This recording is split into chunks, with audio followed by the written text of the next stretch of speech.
तो गाइस, तो उम्मीद है कि आप सारे लोग बहुत अच्छे होंगे। तो गाइस, जैसा कि कल का वीडियो गाइस बहुत लंबा हो गया था, बट आज का बहुत क्रिस्प एंड क्लियर रखेंगे। तो कल बात करी थी हमने कि how I started my career और how I entered into this corporate world, and then मैंने कैसे कैसे चीजें स्टेप बाय स्टेप सीखी और कैसे मैं आगे बढ़ा। राइट, तो आप सब लोगों ने थोड़ा बहुत प्यार दिखाया, तो उसके लिए सबका बहुत बहुत धन्यवाद। तो गाइस, इसी सिलसिले में अब हम आगे बढ़ते हैं कि आगे क्या होता है। तो अभी तक आपने देखा कि आपने पढ़ाई कंप्लीट करी और फिर उसके बाद आपने प्राइवेट जॉब के लिए आप गए, आपकी जॉब लग गई and you started earning, right. तो एज सून एज जब कोई लड़का या लड़की, चलो मैं लड़का हूं तो लड़के की बात करते हैं, जब कोई लड़का अपना करियर स्टार्ट कर देता है, मतलब अपनी जॉब स्टार्ट कर देता है, राइट, XYZ पढ़ाई करने के बाद, तो पहला, जैसे ही गाइस उसकी जॉब लगती है ना, आप समझ लो कि एक प्रेशर उसके ऊपर एक इंटरनली क्रिएट हो जाता है। वो क्या होता है? जिसने अपनी पढ़ाई में बहुत लिमिटेड पैसा लगाया है, समझ रहे हो, मतलब जो छोटे मोटे कोर्स करे और वो अपना करियर स्टार्ट कर रहा है, एक 10,000 रुपये की नौकरी से भी चल जाएगा उसका, क्योंकि उसके माइंड में रहता है यार क्या है, अपने जो है 1-2 लाख रुपए लगाए थे एंड 10,000 रुपये से 8,000 रुपये से अपना करियर स्टार्ट हो गया। मेहनत करेंगे, सीखेंगे, इसी को हम 2 गुना 3 गुना 10 गुना कर लेंगे। और एट द सेम टाइम, जैसे कि आपने आजकल देखा होगा, आजकल क्या ट्रेंड है कि अगर कोई किसी ने मैथ से +2 किया है तो उस पर प्रेशर होता है कि भाई तो इंजीनियरिंग करेगा। अब इंजीनियरिंग करने में सरकारी कॉलेज में आपको पता है कम ही लोग निकलते हैं, मोस्टली जाते हैं फिर प्राइवेट के लिए। सॉरी, उसमें क्या होता है, एक सेमेस्टर की फीस आप या एक साल की फीस मान लेते हैं, आप 4 से 5 लाख रुपए दे रहे हो। 4 साल पूरे करने में आपके, चलो 4 मैंने बहुत हाई एंड लगा लिया, मान लो आप 3 लाख रुपए तक दे रहे हो, ठीक है। 4 साल का बीटेक पूरा करने में आपके लग गए 10-12 लाख रुपए, 2-3 लाख रुपए ऊपर का मान लो अपना खर्चा, तो आप मान लो 12 से 15 लाख रुपए का खर्चा हो गया। और जॉब लगती है, अगर आप आज की डेट में, अगर आप आज मार्केट में जॉब ढूंढने जाओगे तो आपको 2.5 से 3 लाख रुपए से ऊपर की एवरेज जॉब कहीं नहीं मिलेगी। 3 लाख रुपए मान लो डेवलपमेंट्स अगर आप उसमें जा रहे हो तो। मैं बात नहीं कर रहा हूँ अमेजन की, और जो क्या होता है आप देखते होंगे कि आप कॉलेज में होर्डिंग्स लगाए रहते हैं ना कि इसका 50 लाख का प्लेसमेंट हुआ, इसका 60 लाख का। वो अगर 300 का बैच पास आउट हो रहा होगा तो 300 में एक बच्चा होगा, 299 आज भी 5 लाख 10 लाख के पैकेज में बैठे होंगे, और मोस्टली उसमें 3 लाख के पैकेज में बैठे होंगे। तो जैसे ही उसकी जॉब लगती है और स्टार्टिंग सैलरी 3 लाख रुपए होती है, वो सीधे डिवाइड करता है 3 लाख डिवाइडेड बाई 12, तो उसको इन एंड सैलरी लगती है वही 25-30 हजार रुपये। तो उसके दिमाग में एक प्रेशर आ जाता है, यार अब मैं इस सैलरी को अपने घर में कैसे बताऊं, समझ रहे हो। उसको लगता है कि यार मेरे पढ़ाई में तो साल का खर्च हो रहा था 5 लाख 4 लाख, और जो मेरी जॉब लगी वो 2.5 लाख रुपए 3 लाख रुपए साल की, अब क्या करा जाए। तो कुछ जो पॉजिटिव माइंडसेट के होते हैं वो क्या करते हैं, दे आर लाइक कि चल भैया समथिंग बेटर देन नथिंग, इसी को पकड़ते हैं, इसी को स्टार्ट कर लेते हैं।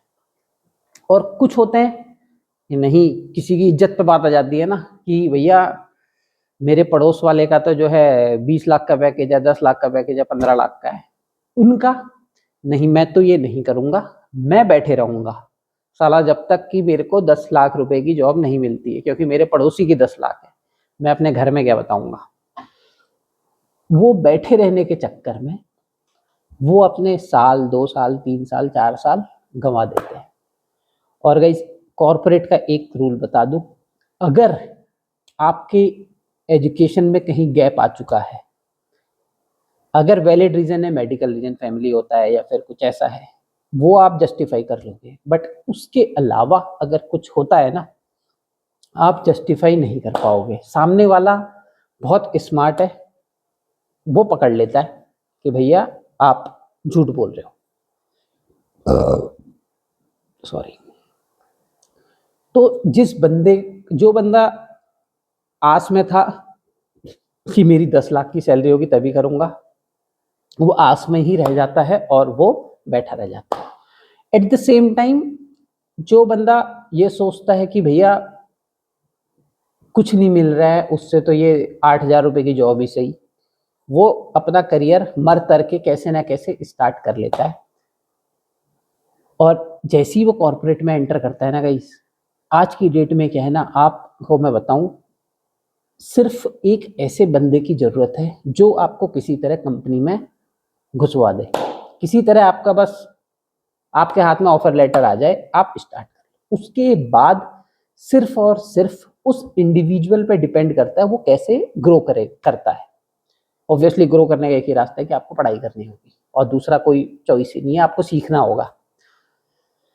तो जो बंदा 8-10 हज़ार में किसी भी कंपनी में विदाउट वेस्टिंग टाइम अपना करियर स्टार्ट करता है, वो उस कॉर्पोरेट कल्चर से कि कैसे कॉर्पोरेट में ग्रो करते हैं, कैसे क्या होता है, उन सब से वो बहुत जल्दी रूबरू होता है और उसको पता लग जाता है कि हाँ मेरे को लाइन तो सही मिल गई है, बस इसमें सिर्फ पैसा कम है।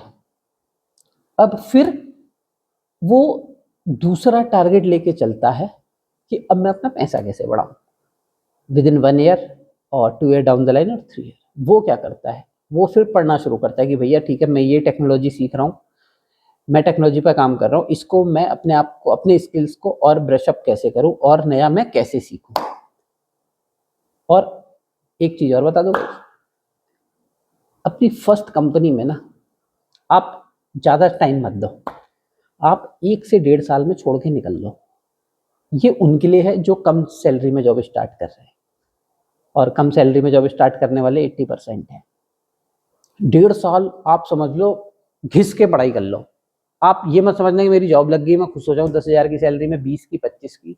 आप उस 1 साल को जबरदस्त तरीके से यूटिलाइज करो, अपने आप सीखो, कुछ भी करो, कैसे भी करके सीखो।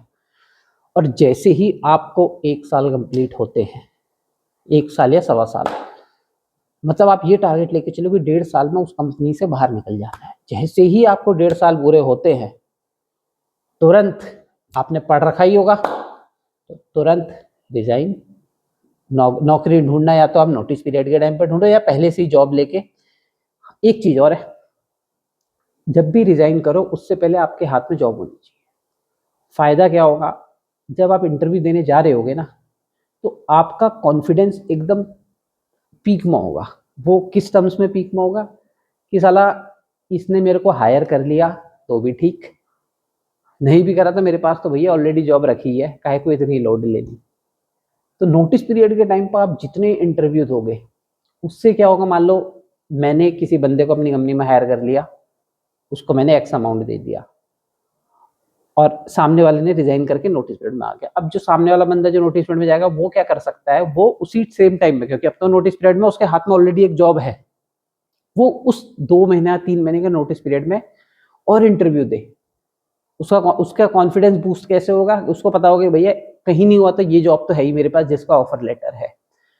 दूसरी जगह इंटरव्यू दे और कहीं सिलेक्शन हो जाता है तो उनको अपना, मेरी कंपनी का ऑफर लेटर दिखा दे, भैया मेरे पास तो 10 लाख का ऑलरेडी है, इस 10 लाख में तुम बताओ कितने पैसे दे सकते हो ऊपर। तो गाइस ऐसे काउंटर ऑफर करके ना, वो बंदा अगर किसी के अंदर रील होगी, कोई आगे बढ़ना चाहता होगा, ग्रो करना चाहता होगा, उसके लिए तो कॉर्पोरेट में मैं बताऊं हजारों ऑप्शन है, वो कुछ भी कर सकता है। बट जिसके अंदर ये होगा काम चोरी का, और कि अपने आपको जिसके अंदर ये होगा कि यार छोड़ो मेरे को 10,000 रुपये मिल रहे हैं, 20 मिल रहे हैं, 40 मिल रहे हैं, मैं खुश रहता हूँ, जिंदगी में टेंशन नहीं लेनी है, फिर वो तो कुछ नहीं कर सकता। तो सोचो वो बंदा जो हायर सैलरी से स्टार्ट करने के चक्कर में उसने अपने साल बर्बाद करे, वो अगले 2-3 साल तक साल ही बर्बाद करते रह जाएगा, क्योंकि उसकी उम्मीद वही होगी, वो सोसाइटी के चक्कर में रह जाएगा कि मेरी सोसाइटी वाले क्या सोचेंगे, वर्सेस जो दूसरा जिसने कहा सोसाइटी गई भाड़ में, मैं अपना 8,000 रुपये में करियर स्टार्ट करता हूँ, अपनी सैलरी किसको काहे को बतानी, राइट।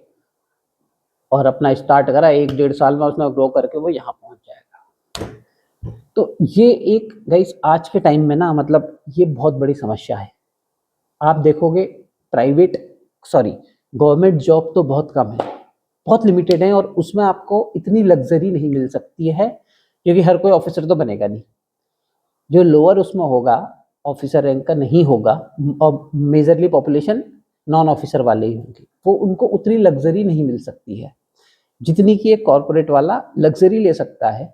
बट इसके और कॉन्स भी हैं, वो मैं आपको आगे बताऊंगा क्या कौन से। ऐसा नहीं है कि लग्जरी है तो मैं आपको सिर्फ गुड ही बताऊं, मैं आपको बैड ना बताऊं, वो चीज़ नहीं। In terms of money corporate में आपको सब कुछ मिल सकता है। पैसा तो आपके अंदर मतलब कि जितनी आपकी कैपेबिलिटी है उसका 4 गुना पैसा आपको मिल सकता है। बस सिर्फ चाहिए, वो चाहिए मेहनत, आपकी जुबान, जैसा कि कल मैंने आपको बताया था। कम्युनिकेशन स्किल मस्ट है, जो कि टॉप नॉच होना चाहिए। अगर प्रेजेंट में नहीं है, आप टारगेट रखो कि 6 मंथ डाउन द लाइन मेरे को इतना लेवल का मेरा कम्युनिकेशन स्किल हो जाना चाहिए। अपनी नॉलेज इन्हेंसमेंट वो एक मस्ट है, वो होना चाहिए। और डोमेन नॉलेज वो एकदम शार्प होनी चाहिए, क्योंकि as soon as you enter into corporate, जो आपने पढ़ा था अल्फा बीटा गामा थीटा वो किसी काम नहीं आएगा, वहां दूसरी चीज चल रही होगी। ये भी एक फैक्ट है गाइस, जो आप कॉलेज में पढ़ोगे आप ये उम्मीद मत लगाना कि सेम चीज आप अपनी जॉब में अप्लाई कर रहे होगे। जॉब कंप्लीटली डिफरेंट होगी। और आज के डेट में तो एआई आ गया है, तो आप कोई भी काम आपको सिर्फ प्रॉम्प्ट बनाना आना चाहिए, आप कुछ भी चुटकियों में कर सकते हो स्मार्ट तरीके से। तो हाँ, हम बात कर रहे थे सैलरी, मुद्दे से नहीं भटकता है गाइस। तो अगर मैं समराइज करूं, जो भी कॉलेज पास आउट है, आप अपना टाइम वेस्ट मत करो। पढ़ाई खत्म होते ही जो भी आपको जॉब मिल रही है, चाहे कम पैसे की मिल रही है, चाहे आपको अपने पर्सनल चीज़ों के साथ कॉम्प्रोमाइज़ करना पड़े। व्हेन आई से पर्सनल विच मीन्स कि लाइक तुम ब्रांडेड कपड़े नहीं पहन पा रहे हो, तुम ब्रांड अच्छा फ़ोन नहीं यूज़ कर पा रहे हो, तुम अच्छे फ्लैट में नहीं रह पा रहे हो, तुम स्टार्टिंग के 1-2 साल अगर इन चीज़ों से कॉम्प्रोमाइज़ कर लोगे, डेफिनेटली तुमको करियर में आगे बढ़ने से कोई नहीं रोक सकता है, अपनी लाइफ में ग्रो करने से कोई नहीं रोक सकता है। और अगर तुम रह जाओगे कि नहीं भैया मैं तो 25 लाख 30 लाख के पैकेज वाली नौकरी करूंगा, फिर तो कुछ नहीं हो सकता। फिर तो हो सकता है भगवान की अगर थोड़ा बहुत तुम्हारे ऊपर हाथ रहा तो हो सकता है तुम ग्रो कर जाओ, नहीं तो नेक्स्ट टू इम्पॉसिबल है, आप अपना सिर्फ समय ही बर्बाद करोगे। और एक बार अगर करियर में ब्रेक आ जाए तो फिर से रिज्यूम कर पाना बहुत मुश्किल है, क्योंकि एक वो जो हमारा फ्लो बना रहता है वो ब्रेक हो जाता है, राइट। तो गाइस आज की वीडियो का जो वो है क्या, अगर हम इसको कंक्लूड करें तो ये है कि करियर में ब्रेक नहीं होना चाहिए। जैसे ही आपकी स्टडी कंप्लीट हो वैसे ही सीधे अपने नौकरी के लिए अपना कर दो स्टार्ट, धावा बोलना। जो सैलरी मिले इतनी होनी चाहिए कि आप एक कमरे का किराया दे पा रहे हो, आप 2 वक्त की रोटी खा पा रहे हो, आप अपने छोटे मोटे शौक पूरे कर पा रहे हो, इतनी होनी चाहिए। सोसाइटी के बारे में नहीं सोचना, सोसाइटी क्या बोलेगी कि ये इतने कम पैसे का काम कर रहा है क्योंकि वर्सेस इसने पढ़ाई में तो इतना दिया था, उसको भूल जाओ अगले 2-3 साल के लिए।